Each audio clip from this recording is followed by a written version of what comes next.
नमस्कार मेरे प्यारे बच्चों, कैसे हैं आप सभी। मैं अभिषेक यादव आप सभी का अपने यूट्यूब चैनल विवेक क्लास पे स्वागत करता हूं।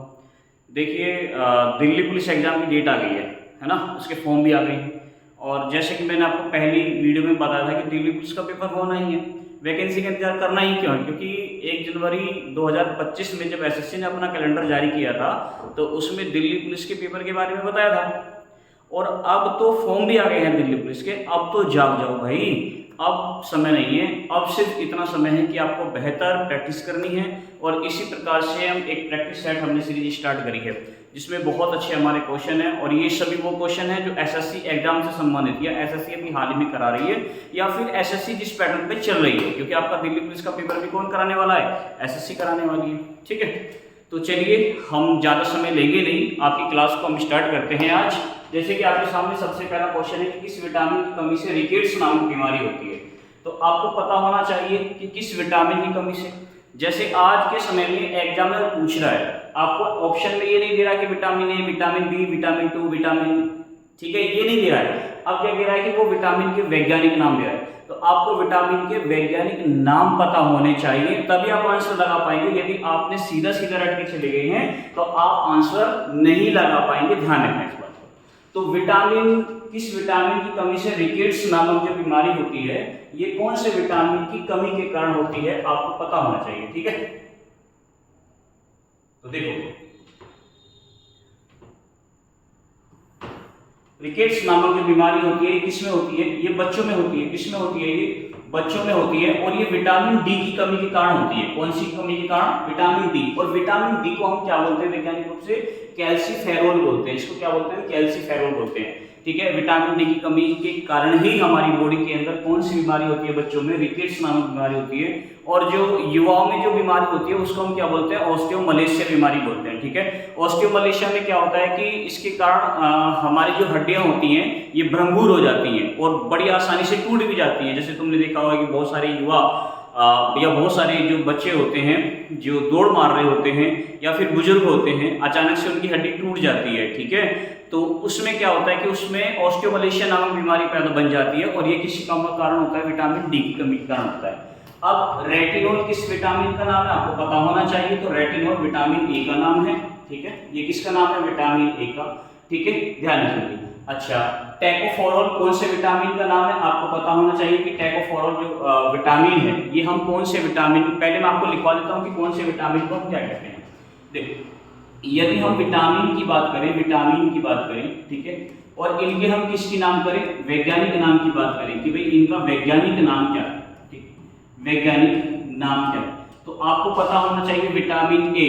ठीक है, विटामिन ए को हम क्या कहते हैं, रेटिनॉल कहते हैं। क्या कहते हैं, रेटिनॉल विटामिन ए को कहा जाता है। थोड़ी सी राइटिंग में आपको थोड़ा सा देखना पड़ेगा, समझना पड़ेगा, लेकिन समझ में आ जाएगा, मेरे को इतनी उम्मीद है। ठीक है, विटामिन बी1 की बात करें तो विटामिन बी जो होता है या बी1 होता है, इसको हम क्या बोलते हैं, थायमीन बोलते हैं। ठीक है, विटामिन बी को हम क्या बोलते हैं, थायमीन बोलते हैं। उसके बाद आपसे पूछा जाता है कि भैया विटामिन बी2, विटामिन बी2 हम किसे कहते हैं, या बी2 की कमी से हमारी बॉडी के अंदर कौन सी बीमारी हो जाती है। तो ध्यान रखिए, जो विटामिन बी2 होता है इसे हम क्या बोलते हैं, राइबोफ्लेविन बोलते हैं। ठीक है, इसे हम क्या बोलते हैं, राइबोफ्लेविन बोलते हैं। ठीक है, राइबोफ्लेविन के नाम से जाना जाता है। विटामिन बी3 की यदि मैं बात करूं तो इसको हम क्या कहते हैं, नियासिन कहते हैं। और इसकी कमी के कारण हमारी बॉडी में एक बीमारी होती है जिसे हम क्या कहते हैं, पेलाग्रा नामक बीमारी के नाम से जानते हैं। किसके नाम से, पेलाग्रा नामक बीमारी के नाम से जानते हैं। ठीक है, विटामिन बी5 की यदि हम बात करेंगे तो इसमें क्या होता है, पेंटोथेनिक अम्ल बोलते हैं इसको। क्या बोलते हैं, पेंटोथेनिक अम्ल के नाम से इसको जाना जाता है। ठीक है, ध्यान रखिए इसको, विटामिन बी5 को। ठीक है, विटामिन बी6 की यदि मैं बात करूंगा तो इसको क्या बोलते हैं, पायरोडॉक्सिन। ठीक है, आपको पता होना चाहिए इसे क्या बोला गया है, पायरोडॉक्सिन बोला गया है विटामिन बी6 को। विटामिन बी7 की यदि हम बात करते हैं तो इसे बायोटीन कहा गया है। ध्यान रखिए, इसका जो वैज्ञानिक नाम है वो क्या है, बायोटीन। और बायोटीन हम और इसको किसको बोलते हैं, विटामिन एच को भी बोलते हैं। ठीक है, जो बायोटीन है वो हम किसको बोलते हैं, विटामिन एच को भी बोलते हैं। ठीक है, विटामिन बी7। विटामिन बी9 की यदि मैं बात करूंगा तो इसको हम क्या बोलते हैं, फॉलिक अम्ल बोलते हैं। क्या बोलते हैं इसे हम, फॉलिक अम्ल के नाम से जानते हैं। ठीक है, ध्यान रखना, फॉलिक अम्ल बी9। विटामिन बी, यदि मैं किसकी बात करूंगा, 12 की बात करूंगा, तो इसको हम क्या बोलते हैं, साइनोकोबालमीन। ठीक है, इसको हम क्या बोलते हैं, साइनोकोबालमीन के नाम से जानते हैं। ठीक है, साइनोकोबालमीन के नाम से विटामिन B9 को, सॉरी B12 को जाना जाता है। ठीक है, यदि मैं किसकी बात करूं, विटामिन जो है, यदि मैं बात करता हूं किसकी, विटामिन B12 हो गया। विटामिन सी की यदि मैं बात करूंगा तो इसको हम क्या बोलते हैं, एस्कॉर्बिक अम्ल बोलते हैं। ठीक है, एस्कॉर्बिक अम्ल के नाम से इसको हम जानते हैं, आपको पता होना चाहिए। ठीक है, विटामिन डी आपने पढ़ लिया है, विटामिन डी कौन सा है, कैल्सिफेरोल है। यदि मैं विटामिन ई की बात करूं, देखो विटामिन ई मोस्ट इंपोर्टेंट है, क्यों, क्योंकि विटामिन ई की कमी के कारण ही हमारे जो शरीर के जो जनन अंग होते हैं ये प्रभावित होते हैं। जैसे महिलाओं के अंदर बांझपन आ जाता है, तो ये कौन से विटामिन की कमी के कारण आता है, विटामिन ई की कमी के कारण आता है, जिसे हम क्या बोलते हैं, टैकोफेरोल्स बोलते हैं। ठीक है, ये विटामिन ई की कमी के कारण ही होता है। जैसे महिलाओं में बांझपन आ जाता है, या फिर हमारे जो जनन अंग को जो प्रभावित करता है वो कौन से विटामिन कमी के कारण होता है, विटामिन ई की कमी के कारण होता है। तो ये लिखने की आवश्यकता नहीं, आप लिखा हुआ है। ठीक है, विटामिन के की यदि मैं बात करूंगा तो विटामिन के हम किसको बोलते हैं, नेफ्टोक्विनोन को बोलते हैं। ठीक है, ध्यान रखिए, नेफ्टोक्विनोन। ठीक, नेफ्टोक्विनोन को हमने क्या बोला है, विटामिन के बोला है। और विटामिन के यदि नहीं है, यदि विटामिन के की कमी हमारी बॉडी के अंदर हो गई है, तो ध्यान रखना, इससे रक्त का थक्का जमना बंद हो जाएगा, रक्त का थक्का जमना बंद हो जाएगा। यानी जैसे कि आपको चोट लग जाती है और उससे यदि ब्लड लगातार बह रहा होता है, तो समझिए कि आपका ब्लड रुक नहीं रहा है, तो ये कौन से विटामिन की कमी के कारण हो रहा है, विटामिन के की कमी के कारण हो रहा है, क्योंकि इससे रक्त का थक्का जम नहीं रहा है। ठीक है, तो ध्यान रखना। तो ये हमारे प्रसिद्ध विटामिन हैं। इन विटामिन के वैज्ञानिक नाम आपको नोट करके जाने हैं, लिख के जाने हैं, याद करके जाने हैं। एक एक विटामिन जो मैंने यहाँ पर लिखा है, सारे विटामिन आपके एग्जाम से संबंधित है, मोस्ट इंपोर्टेंट। अब आपको ये पता होना चाहिए कि भाई विटामिन तो चलो गुरुजी आपने बता दिया, तो विटामिन की खोज कब हुई, किसने करी, ये भी आपको पता होना चाहिए। तो देखो विटामिन की यदि मैं खोज की बात करता हूं, ठीक है, तो विटामिन की जो खोज की है आपको पता होना चाहिए 1911-12 में किसने करी है, फंक ने की। किसने की है, फंक ने। ये कहां के वैज्ञानिक हैं, पोलैंड के, आपको पता होना चाहिए। ठीक है, पोलैंड वैज्ञानिक, इन्होंने विटामिन की खोज की है। ठीक है, ध्यान रखना, विटामिन की खोज किसने की है, फंक ने की है। कैसिमिर फंक, कैसिमिर फंक कहां के रहने वाले हैं, पोलैंड के रहने वाले हैं। इन्होंने कब की है इसकी खोज, 1911-12 ईस्वी में की है। ठीक है, मोस्ट इंपोर्टेंट टॉपिक है, याद करके जाना है, लिख के जाना है। एक एक विटामिन को मैंने वैज्ञानिक नाम यहाँ पर लिख दिया है, एक एक विटामिन को बहुत अच्छी तरीके से पढ़ के जाना है आपको। ठीक है, चलिए, थोड़ी सी राइटिंग में दिक्कत हो सकती है, लेकिन बोल रहा हूँ तो समझ में आसानी से आ जाएगा। ठीक है, विटामिन ए रेटिनॉल, जिससे जीरोफलेमिया नामक बीमारी होती है। ठीक है, जो वृद्धों में होती है, और युवाओं में जो इससे बीमारी होती है वो रतौंधी नामक बीमारी होती है। B1 जिसके हम क्या बोलते हैं, थायमिन बोलते हैं, जिसकी कमी से बेरी नामक एक बीमारी हो जाती है। विटामिन B2 को हम क्या बोलते हैं, राइबोफ्लेविन बोलते हैं, चर्म रोग हो जाता है। विटामिन B3 जिसे हम क्या बोलते हैं, नियासिन। ठीक है, क्या बोलते हैं इसको, नियासिन। ठीक है, विटामिन B2 की कमी से क्लोसिस नामक बीमारी में होती है, ध्यान रखना। B3 जो होता है ये नियासिन होता है। B5 जो होता है ये पैंटोथेनिक अम्ल होता है। B6 जो होता है पाइरिडॉक्सिन होता है, जिसमें हमारी जो दिमाग की क्षमता हो जाती है, सोचने समझने की क्षमता या याद करने की क्षमता क्या हो जाती है, कम हो जाती है। ठीक है, जैसे कि हमने रात को कोई सपना देखा और जैसे ही हम सुबह उठे हम अचानक से उसको भूल गए, यानी याद करने की क्षमता हमारी क्या हो गई, कम हो गई। ये कौन से विटामिन की कमी कारण है, विटामिन B6। विटामिन B7 जिसको हम बायोटिन बोलते हैं, जैसे बालों का सफेद हो जाना, उम्र से पहले सफेद हो जाना, बालों का झड़ जाना, उम्र से पहले झड़ जाना, ये सब किसी कमी कारण होता है, vitamin B7। Vitamin B9 folic अम्ल, और इसकी कमी ज्यादातर महिलाओं में पाई जाती है। और विटामिन B9 की कमी से महिलाओं में एनीमिया नामक बीमारी हो जाती है, जिससे ब्लड की कमी हो जाती है। विटामिन B12 साइनोकोबालमीन होता है। ठीक है, हमारे बॉडी के अंदर जो आयरन की मात्रा कम हो जाती है, ये कौन से विटामिन कमी के कारण होता है, B12। और ये हमें सबसे ज्यादा कहां पर देखने को मिलता है, सेब में सबसे ज्यादा देखने को मिलता है। विटामिन B6 एस्कॉर्बिक अम्ल इसको हम बोलते हैं, इसकी कमी से स्कर्वी नामक एक बीमारी होती है। ठीक है, विटामिन के नेफ्टोक्विनोन, इससे रक्त का थक्का नहीं जमता यदि इस विटामिन की कमी है। और विटामिन की खोज कब हुई है, 1911-12 ईस्वी में। किसने करी है, फंक ने। कहाँ के वैज्ञानिक है, पोलैंड के। ये बात आपको याद रखनी है। ठीक है, नोट कर लेना, अगले क्वेश्चन पे चलते हैं। अगला क्वेश्चन हमारा क्या कह रहा है कि प्रसिद्ध कृथक नर्तक भानु जी किस घराने से संबंधित हैं? ये आपको पता होना चाहिए कि जो ये कृषक जो कथक नृतक हैं, ठीक है, भानु जी पहले तो आपको पता होना चाहिए कौन से घराने से संबंधित है, ये कौन से नृत्य से संबंधित है? कथक। अच्छा, यदि मैं कथक की बात करता हूं तो वैसे तो देखो हम क्या पढ़ते हैं कि जो कथक नृत्य है ये उत्तर प्रदेश राज्य का क्या है, एक शास्त्रीय नृत्य है। लेकिन कथक नृत्य के 3 घराने बहुत प्रसिद्ध हैं, आपको पता होना चाहिए कि तीनों के तीनों घराने कौन से हैं। एक तो इसका घराना है कौन सा, लखनऊ घराना, आपको पता होना चाहिए, ठीक है। एक इसका कौन सा घराना है, जयपुर घराना, इसके लिए सबसे प्रसिद्ध है। और एक इसके लिए कौन सा घराना, बनारस घराना, ठीक है। बनारस घराना जो है, ये 3 घराने इसके प्रसिद्ध घराने हैं इसके कथक नृत्य के। यह एक शास्त्रीय नृत्य है, ध्यान रखना। ये कैसा नृत्य है, यह एक शास्त्रीय नृत्य है। और भारत के अंदर कितने शास्त्रीय नृत्य हैं, आप मेरे को कमेंट में बताना कि भारत में कितने शास्त्रीय नृत्य हैं और सबसे पहला शास्त्रीय नृत्य कौन सा है, कथक। लखनऊ घराने की मैं बात करता हूं तो इसकी जो स्थापना की थी लखनऊ के अंदर, जो इसके संस्थापक माने जाते हैं, लखनऊ घराने के संस्थापक वाजिद अली शाह। ध्यान रखिए, इसके जो संस्थापक किसको माना गया है, वाजिद अली शाह को माना गया है, आपको पता होना चाहिए, ठीक है। वाजिद अली शाह इसके फाउंडर हैं। यदि मैं जयपुर घराने की बात करता हूं तो जयपुर घराने से कौन है, भानुजी प्रताप, ठीक है। भानुजी प्रताप जो है जयपुर घराने से संबंधित हैं। बनारस घराने की भी मैं बात करता हूं तो कौन है, जानकी प्रसाद, ठीक है, ध्यान रखना। जानकी प्रसाद किससे संबंधित है, ये बनारस घराने से संबंधित है। कथक नृत्य से संबंधित ये 3 घराने मोस्ट इंपोर्टेंट हैं। कौन सा घराना, लखनऊ घराना और जयपुर घराना और बनारस घराना, ये 3 घरानों के फाउंडर हमें याद रखने हैं। आपके पेपर के अंदर बार बार पूछे जाते हैं। तो कथक नर्तक भानु जी कौन से संबंध हो गए, जयपुर घराने से संबंध हो गए हैं, याद रखिए।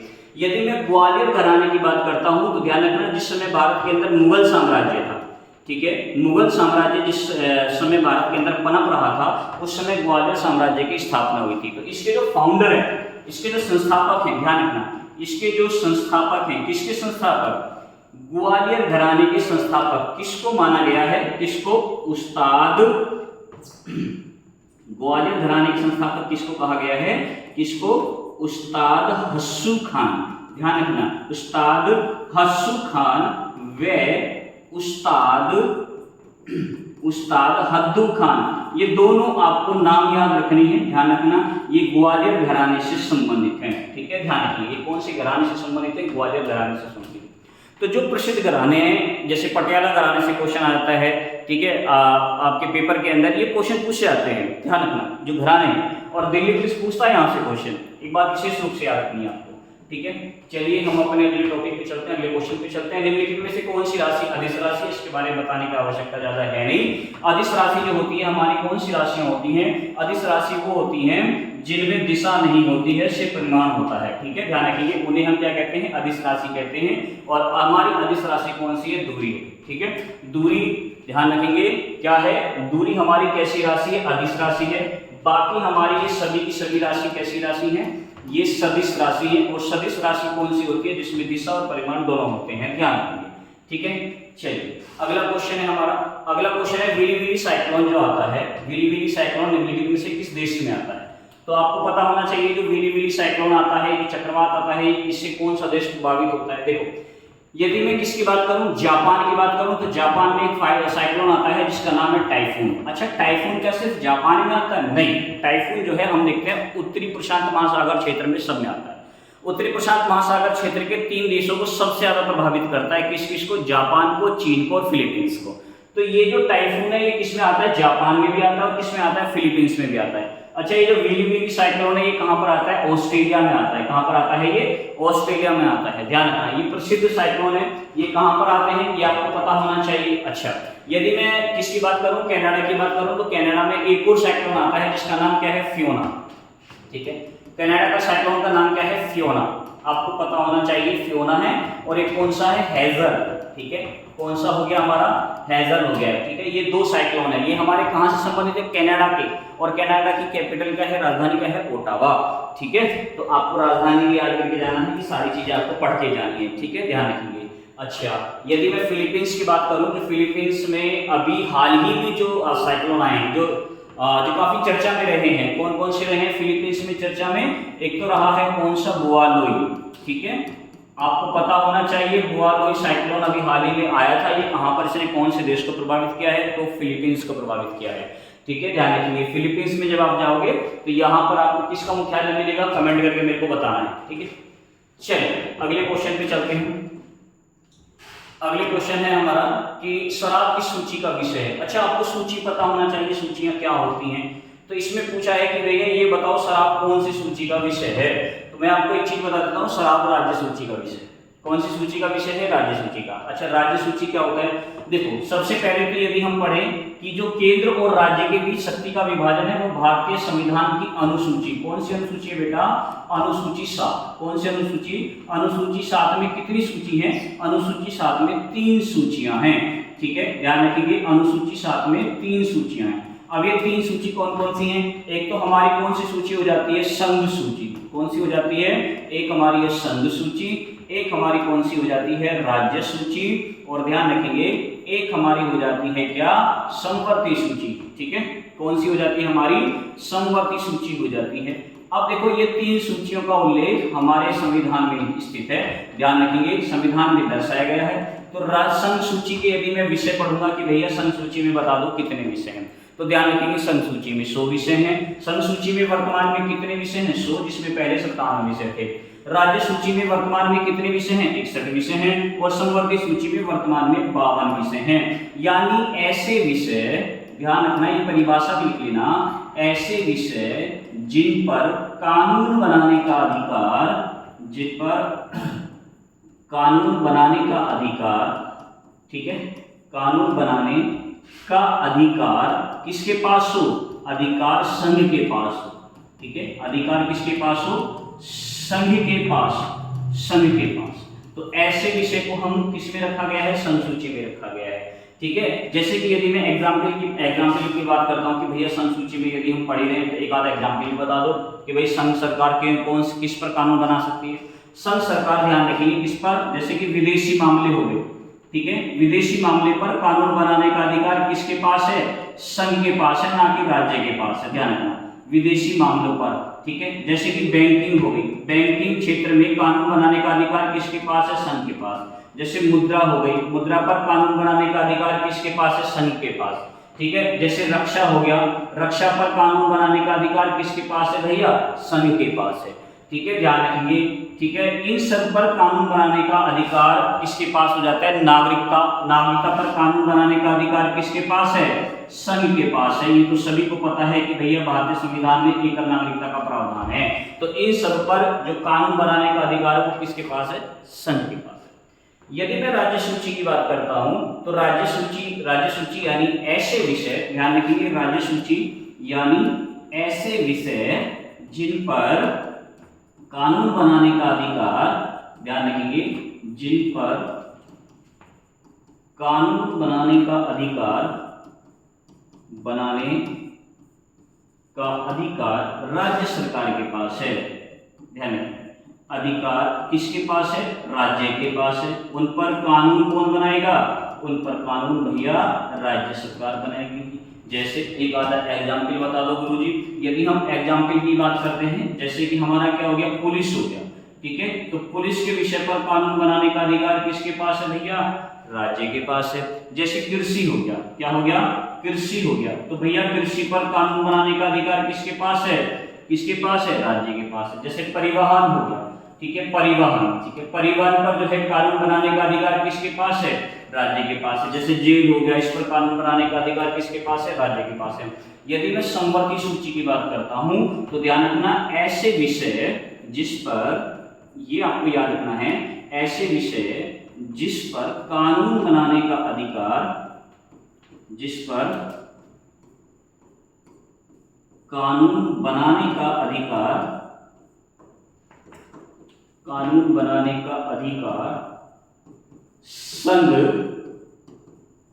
व राज्य, संघ व राज्य, ठीक है, किसके? दोनों के पास है भैया। किसके पास है? दोनों के पास है। संघ व राज्य दोनों के पास, ठीक है। ऐसे विषय जिन पर जो है कानून बनाने का अधिकार संघ के पास भी है और राज्य के पास भी, दोनों की सहमति से कानून बनेगा। जैसे जी एक आधा एग्जाम्पल, जैसे कि वन है, वन से संबंधित यदि कोई कानून बनेगा तो ये जो है ये तो पूछा भी जाता है क्वेश्चन, 42वें संविधान संशोधन अधिनियम 1976 के अंतर्गत, ठीक है, वन विषय को राज्य सूची से उठाकर कौन सी सूची में रखा गया है, समवर्ती सूची में।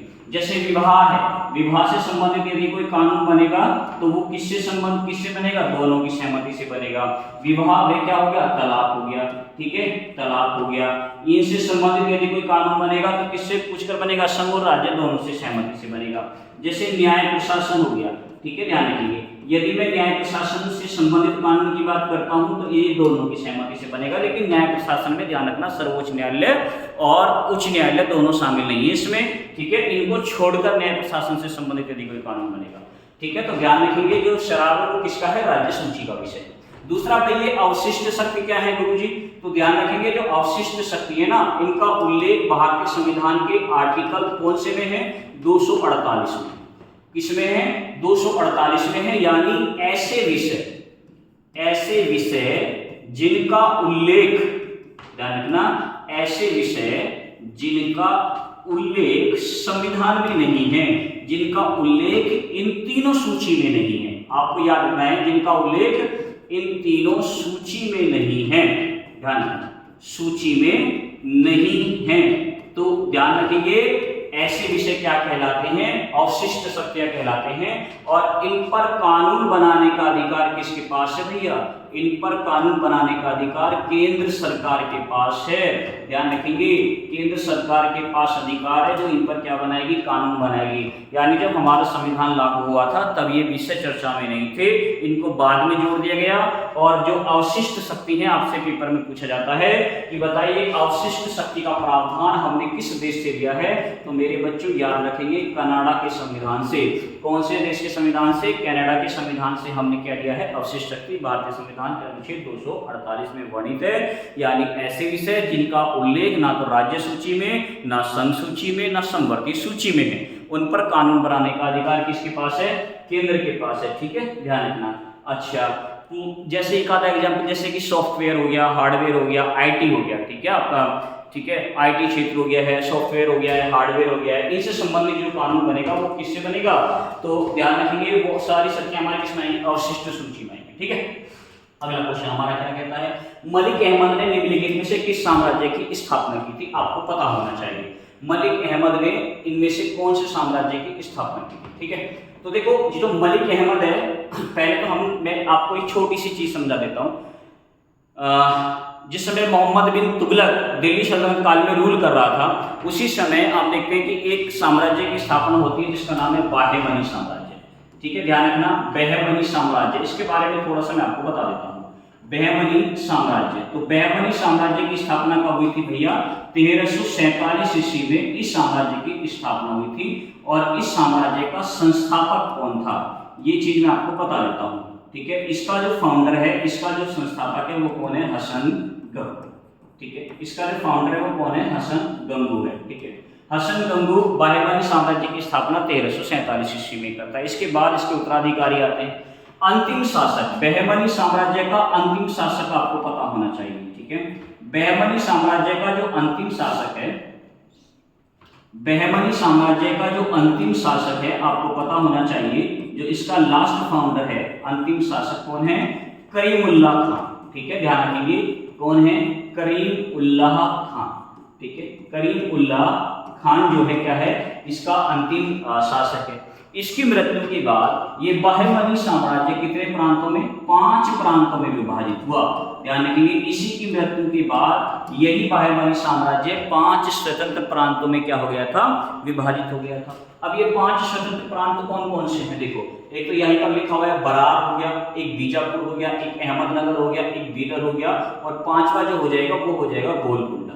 कौन सा हो जाएगा, गोलकुंडा हो जाएगा, ठीक है। तो ये 5 साम्राज्यों में क्या हो गया था, विभाजित हो गया था। कौन सा साम्राज्य भैया, ये साम्राज्य हमारा कौन सा है, ये हमारा साम्राज्य है बाहेमनी साम्राज्य। अब इसमें पूछा है मलिक अहमद कौन से साम्राज्य से हैं, तो मलिक अहमद किससे हैं ये भैया, मलिक अहमद अहमदनगर से, ठीक है, अहमदनगर से हैं मलिक अहमद, ठीक है, ध्यान रखेंगे। यदि हम बात करते हैं किसकी, बीजापुर साम्राज्य की, तो भैया बीजापुर साम्राज्य का फाउंडर कौन था, बीजापुर साम्राज्य की स्थापना किसने की थी, तो ध्यान रखेंगे बीजापुर साम्राज्य की स्थापना यूसुफ आदिल शाह ने की थी, ठीक है, यूसुफ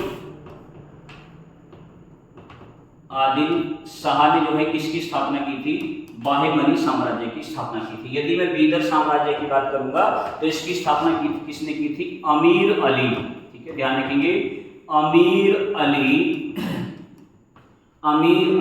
बरीद ने जो है इसकी स्थापना की थी, ठीक है, अमीर अली बरीद ने क्या करी थी, इसकी स्थापना की थी। गोलकुंडा साम्राज्य की स्थापना किसने की थी, ध्यान रखेंगे कुली कुतुब शाह ने, ध्यान रखेंगे गोलकुंडा साम्राज्य की स्थापना की थी कुली कुतुब शाह, कुली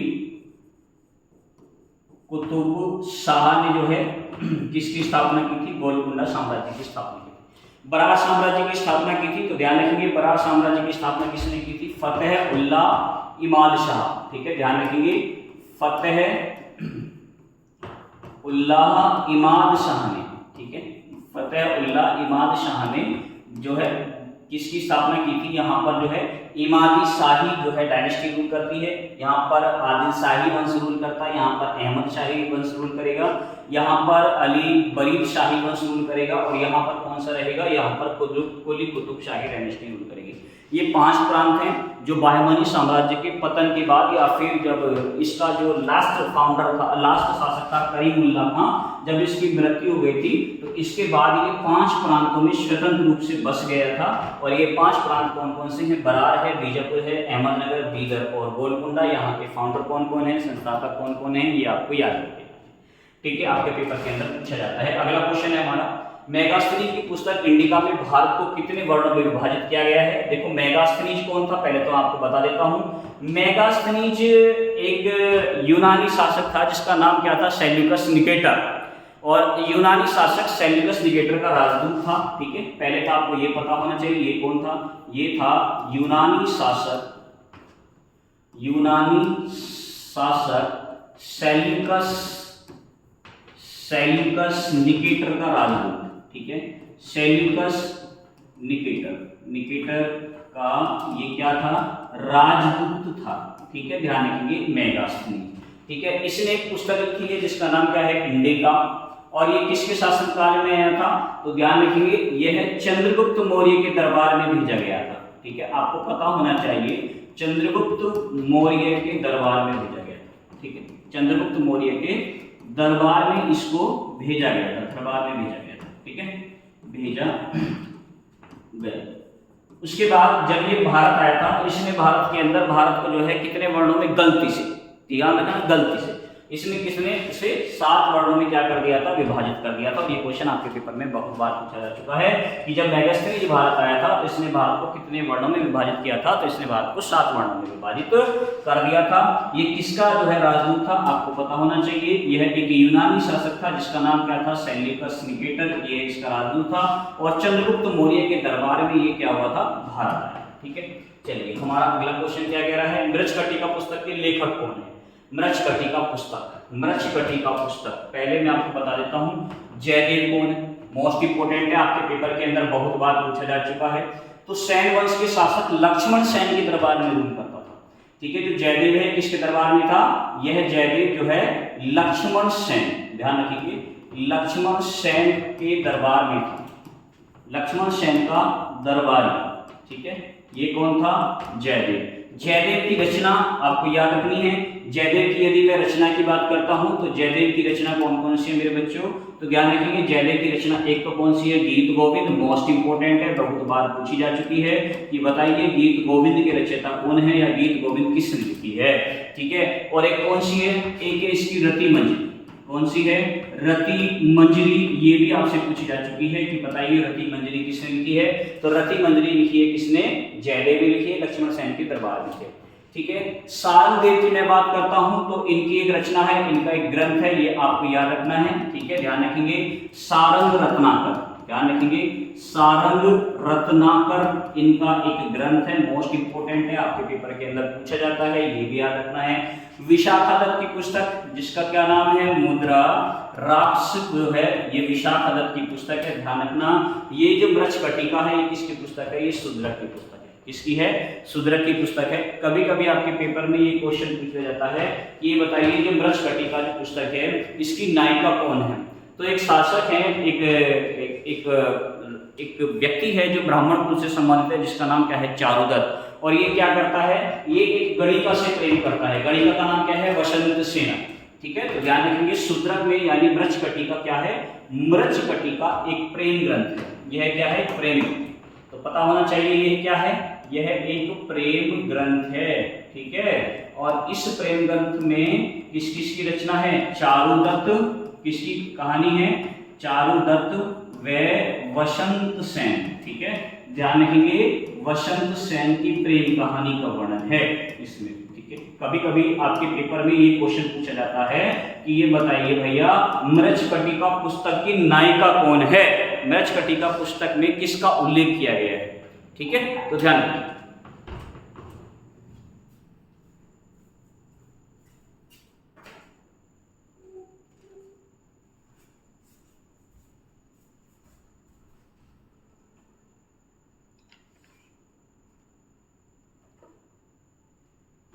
ठीक, चलिए आगे चलते हैं।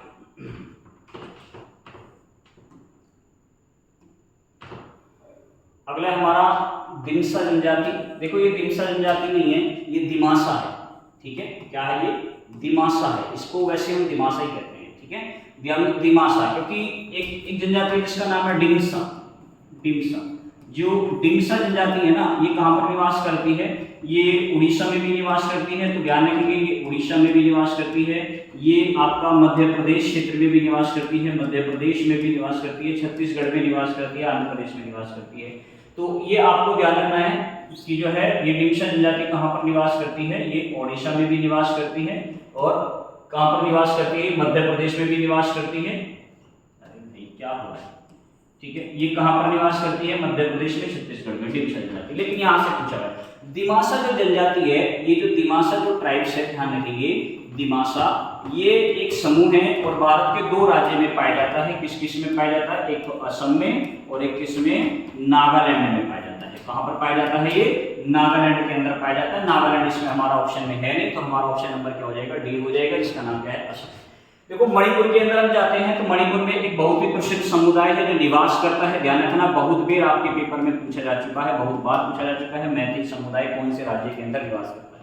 तो मैतेई समुदाय कहाँ पर निवास करता है भैया? मणिपुर के अंदर निवास करता है। मोस्ट इंपोर्टेंट है, ध्यान रखना, बहुत बार पूछा जा चुका है।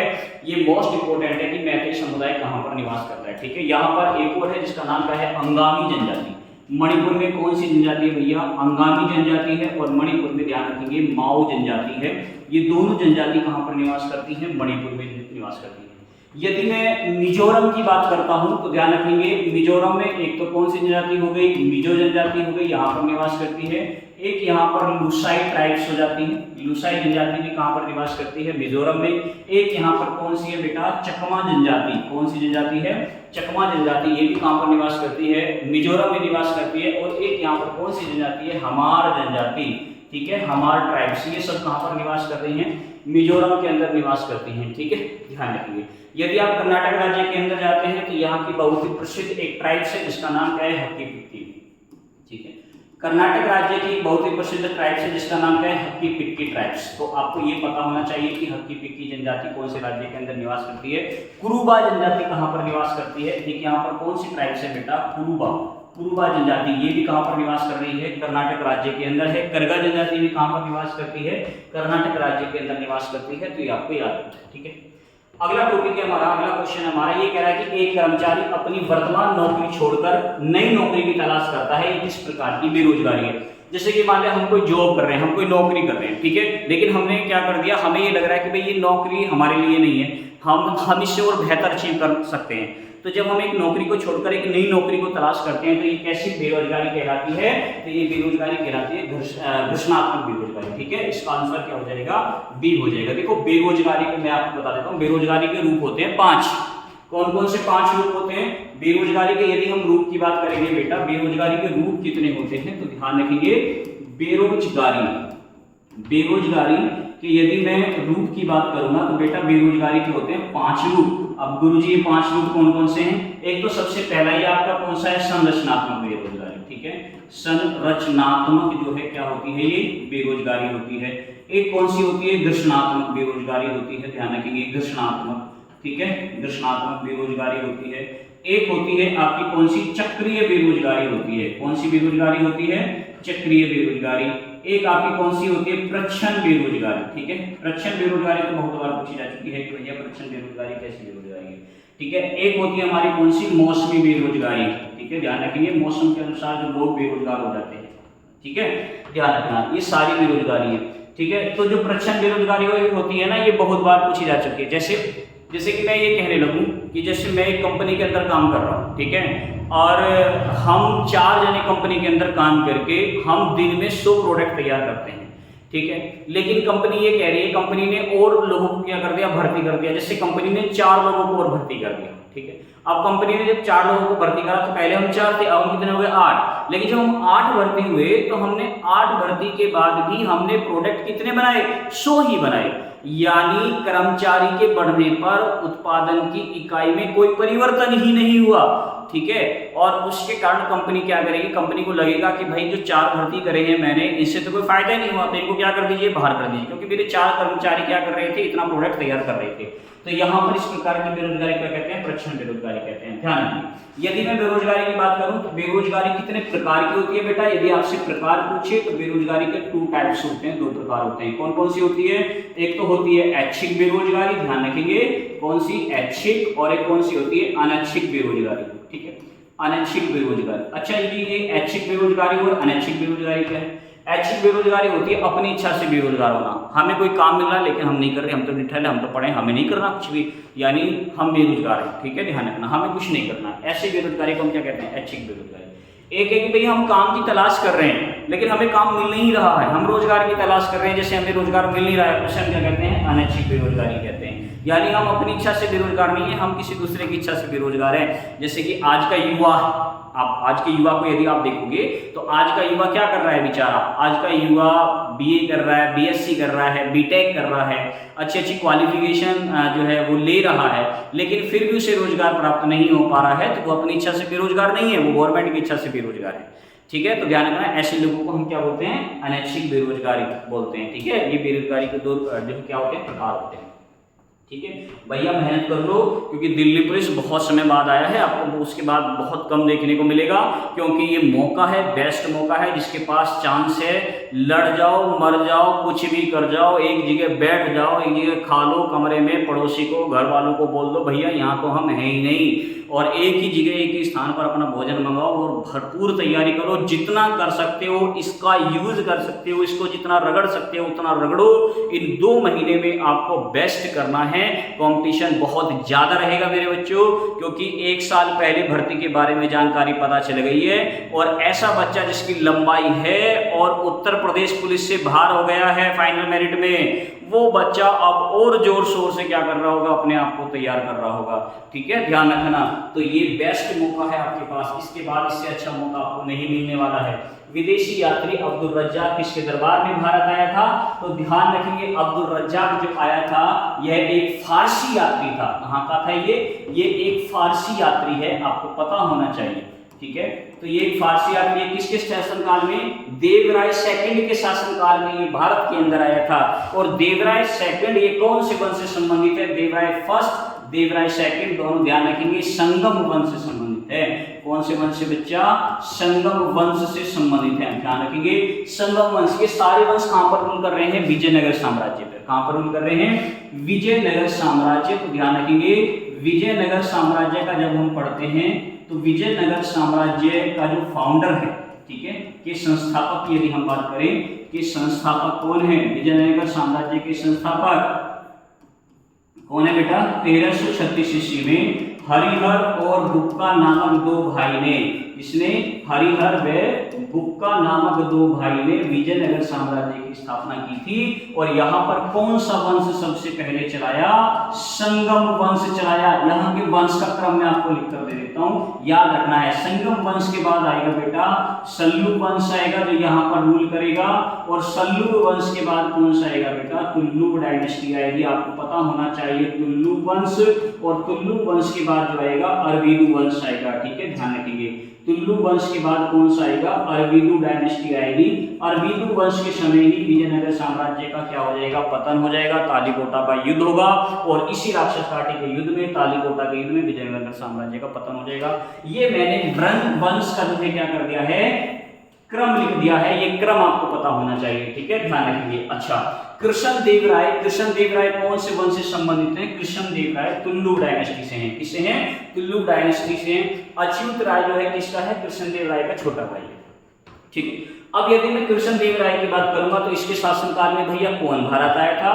तो इसके शासनकाल में डोमिंगो पेश भारत आया था। ध्यान रखेंगे। इसके शासनकाल में विजयनगर साम्राज्य की स्थापना किसने करी थी भैया? डोमिंगो पेश ने, जो कि कहाँ का नागरिक था? पुर्तगाल का यात्री था। ध्यान रखेंगे, पुर्तगाली था। ठीक है, कहाँ का था? पुर्तगाली था। और कौन आया था भैया इसके शासनकाल में? इसके शासनकाल में डुआर्टो कौन आया था? बारबोसा आया था। कौन आया था? बारबोसा भी इसके शासनकाल में ही भारत के अंदर आया था।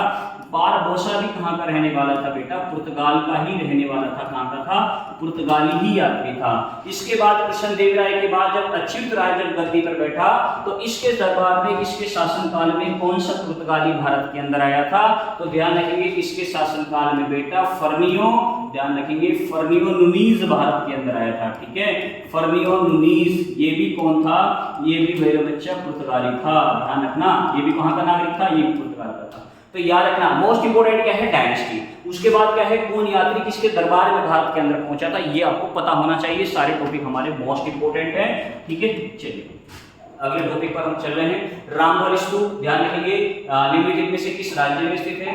तो मैं आपको एक चीज बता देता हूं कि रामबल स्तूप देखो कहां पर स्थित है। रामबल स्तूप कुशीनगर में। रामबल स्तूप है कहां भैया? ये कुशीनगर में। तो अब तो समझ में आ गया होगा कि कुशीनगर कहां है। कुशीनगर वही स्थान है जहां पर क्या हुआ था भैया? गौतम बुद्ध को, किसको? गौतम बुद्ध को महापरिनिर्वाण प्राप्त हुआ था बच्चा। ठीक है, महापरिनिर्वाण प्राप्त हुआ था। ध्यान रखेंगे, महापरिनिर्वाण गौतम बुद्ध को कुशीनगर के अंदर प्राप्त हुआ था। वहीं पर रामबुल जो है स्तूप की स्थापना की गई थी। और जब गौतम बुद्ध को महापरिनिर्वाण कुशीनगर में प्राप्त हुआ था तो मल्लों ने जो है क्या की थी? यहाँ पर गौतम बुद्ध की अंत्येष्टि की थी। ठीक है, उसकी बाद यदि मैं बात करता हूं जो स्तूप हैं, देखो स्तूप की यदि मैं बात करता हूं तो भारत के अंदर सबसे ज्यादा स्तूप जो बनवाए थे वो अशोक के शासनकाल में बने थे।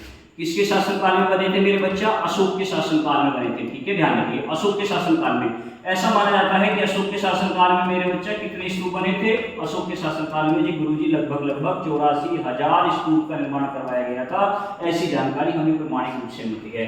ठीक है, ध्यान रखिए। बिहार के अंदर जब आप जाओगे तो यहाँ पर एक बहुत ही प्रसिद्ध स्तूप है जिसका नाम है केसरिया स्तूप।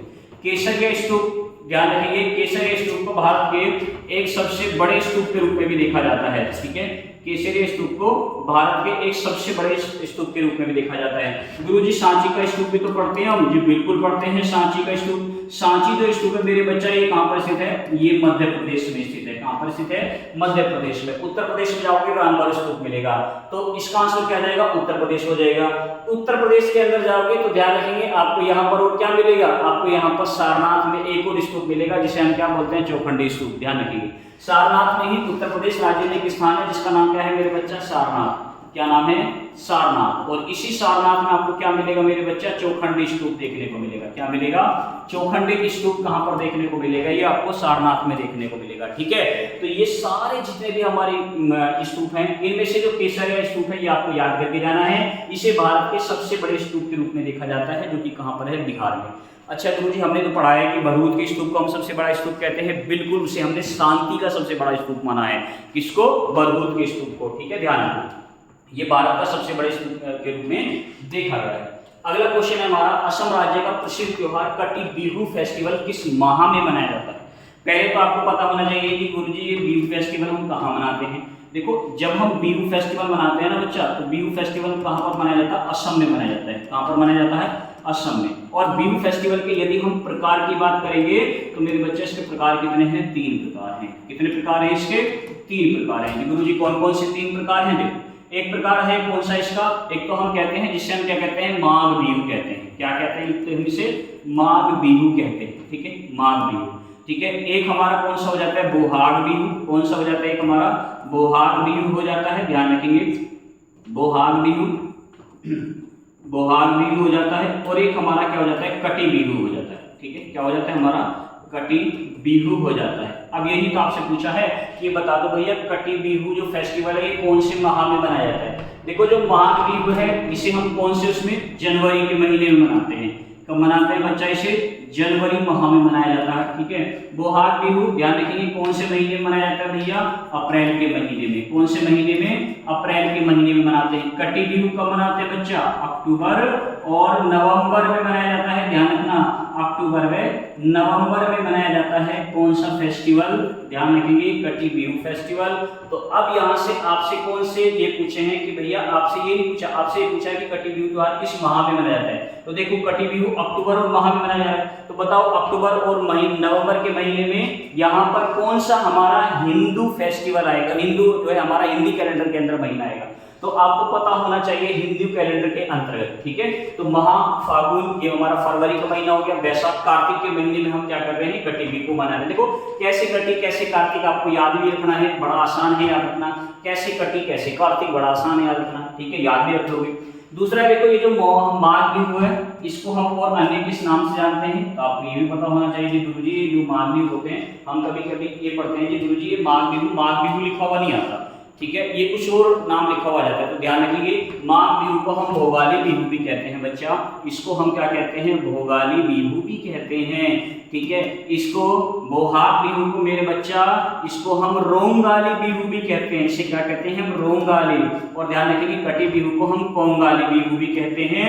ये आपको याद रखना है।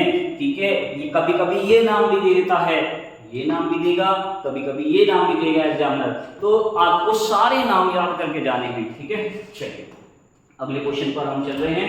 क्वेश्चन नंबर हमारा 15। ठीक है, वैसे तो 14 है क्योंकि बीच में जो है ना क्या हो गया था, क्रम थोड़ा सा ऊपर नीचे है। बिहुला त्योहार किस राज्य के अंदर मनाया जाता है? देखो, बिहुला त्योहार एक राज्य के अंदर नहीं है, ये बिहुला फेस्टिवल। देखो, बिहू फेस्टिवल तो असम में है, बिहुला में और बिहू में अंतर समझना। तो बिहुला जो फेस्टिवल है मेरे बच्चा ये बिहार और झारखंड दोनों में मनाया जाता है। ठीक है, याद रखना। लेकिन हम कहेंगे गुरुजी यदि बिहार और झारखंड दोनों ऑप्शन में है तो देखो इसको स्पष्ट रूप से कहां पर मनाते हैं? बिहार में मनाते हैं। बिहार के दक्षिणी क्षेत्र में, उसके बाद जो है कहां पर मनाते हैं? झारखंड क्षेत्र में मनाते हैं बिहुला फेस्टिवल। तो आपको पता होना चाहिए झारखंड और बिहार दोनों में मनाया जाता है। नोट कर लेना इसको अच्छी तरीके से। ठीक है, अगला क्वेश्चन है हमारा, जल महल में कितनी मंजिल जल के अंदर है? ठीक है, जल महल में कितनी मंजिल जल के अंदर स्थित हैं? तो देखो, सबसे पहले तो आपको पता होना चाहिए जल महल है कहाँ। तो देखो, जल महल की यदि मैं बात करता हूं मेरे बच्चा, जल महल, तो जल महल कहाँ है? जल महल मेरे बच्चा राजस्थान में है। कहां पर है ये? राजस्थान में है। ध्यान रखिए, राजस्थान में कहां है गुरुजी? जयपुर में है। कहां पर है बच्चा? जयपुर के अंदर स्थित है। ठीक है, अब जल महल है तो इसका मतलब ये जल के अंदर है। तो जल के अंदर है गुरुजी, तो कौन सी झील के अंदर है? क्या नदी के अंदर है? नहीं, झील के अंदर है। तो गुरुजी कौन सी झील है? तो ध्यान रखेंगे, मानसागर झील। कौन सी झील है? मानसागर झील के अंदर है जी जल महल। ठीक है, ध्यान रखेंगे। गर्भावती नदी एक है, उस पर एक ये झील है जिसको हम मानसागर झील के नाम से जानते हैं, उसी पर ये जल महल स्थित है। तो बताना गुरुजी इसमें कितनी मंजिल हैं? तो ध्यान रखेंगे मेरे बच्चा, जल महल में 5 मंजिल हैं। कितनी मंजिल हैं? 5 मंजिल हैं, जिनमें से ध्यान रखेंगे इसकी जल के अंदर कितनी मंजिल है गुरुजी? 4 मंजिल है। जल के अंदर कितनी मंजिल है? 4, और 1 मंजिल जल से बाहर है जो हमें दिखाई देती है। ठीक है, आपको याद रखना है। तो ध्यान रखेंगे, जल महल का निर्माण किसने करवाया है गुरुजी? यदि हम इसके निर्माण की बात करेंगे तो ध्यान रखेंगे इसका निर्माण करवाया है सवाई जयसिंह सेकंड ने। ध्यान रखेंगे, सवाई जयसिंह सेकंड ने 1699 ईस्वी में। कब? 1699 ईस्वी में इसका निर्माण करवाया था। ये आपको याद रखना है। जल महल मानसागर झील में स्थित है। झील भी आपको याद रखनी है। कितनी मंजिल है? 5 मंजिल है। लेकिन आपसे पूछा है जल के अंदर कितनी मंजिल है? जल के अंदर 4 मंजिल है। जल के अंदर कितनी मंजिल हो जाएंगी? 4 मंजिल हो जाएंगी। ध्यान रखना 1699 ईस्वी में इसे समय जयसिंह के द्वारा इसका निर्माण क्या हुआ था? कराया गया था। ठीक है, तो ये आज हमारे आज की क्लास के 15 क्वेश्चन है। आज की क्लास कि क्वेश्चन की सीरीज हमारी यहाँ पर समाप्त होती है। देखो सारे क्वेश्चन मोस्ट इंपोर्टेंट है, आपके पेपर से संबंधित है। इनकी तैयारी आपको बेहतर तरीके से करनी है। आपके पास समय नहीं है, किसी के बहकावे में मत आओ। प्रैक्टिस सेट लगाओ, क्लास नोट करो, जो पढ़ा रहे हैं उसको नोट करते चलो और बहुत बेहतर तरीके से अपना आपको तैयार करो। अभी आपके पास समय है। दिल्ली पुलिस आपके सामने खड़ा है, उसके बाद एसएससी जीडी आपके सामने खड़ा है, उसके बाद आप अभी बहुत सारे बच्चे जो उत्तर प्रदेश राज्य से बिलोंग करते हैं, जिन्होंने पैट का पेपर दिया है, उनके सामने लेखपाल, वीडियो, ठीक है, लोअर पीसीएस जैसी वैकेंसी अभी जो है सामने आने वाली है। तो तैयारी में लगे रहो, मेहनत करो। बिना मेहनत के कुछ भी प्राप्त नहीं होगा। एक कहावत मैं कह देता हूँ, आपको बता देता हूँ कि जो श्री राम थे उनको श्री राम बनने में भी बहुत समय लगा, क्योंकि राम से श्री राम बनना बहुत कठिन काम है। 14 वर्ष का वनवास त्यागा, उसके बाद उनको श्री राम के नाम से जाना है। ठीक है, तो ध्यान रखना कुछ पाने के लिए त्याग करना पड़ता है। तुम्हारी अपनी लड़ाई है, आपको खुद लड़नी पड़ेगी। आपके अपने अपने युद्ध हैं, आपको खुद ही युद्ध में रण में उतरना पड़ेगा। ठीक है, तो समय आपके पास है नहीं। कड़ी मेहनत करो, अच्छे से मेहनत करो, क्लास को नोट करते हुए चलो। एक एक क्वेश्चन आपके लिए इंपॉर्टेंट है। ठीक है, मेरी तरफ से आप सभी को शुभकामनाएं। जो बच्चे दिल्ली पुलिस के लिए अपने आप को तैयार कर रहे हैं, जो सीरियस बच्चा है, उसके लिए हृदय से शुभकामनाएं।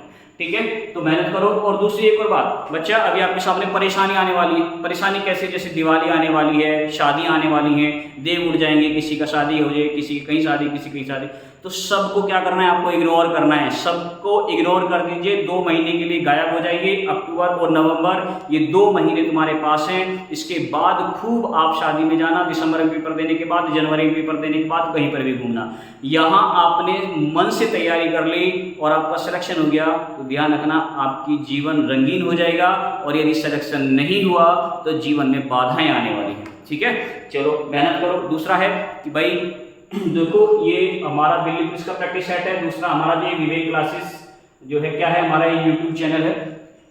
सीधी सी बात है, यूट्यूब पे पढ़ा रहे थे, यूट्यूब चैनल तो है ना। तो प्लीज इस क्लास को ज़्यादा से ज़्यादा शेयर कर देना, ताकि और बच्चे भी इस क्लास का क्या ले सकें, लाभ ले सकें। ठीक है, फिर मुलाकात करेंगे आपसे। तब तक के लिए नमस्कार, जय हिंद, जय भारत।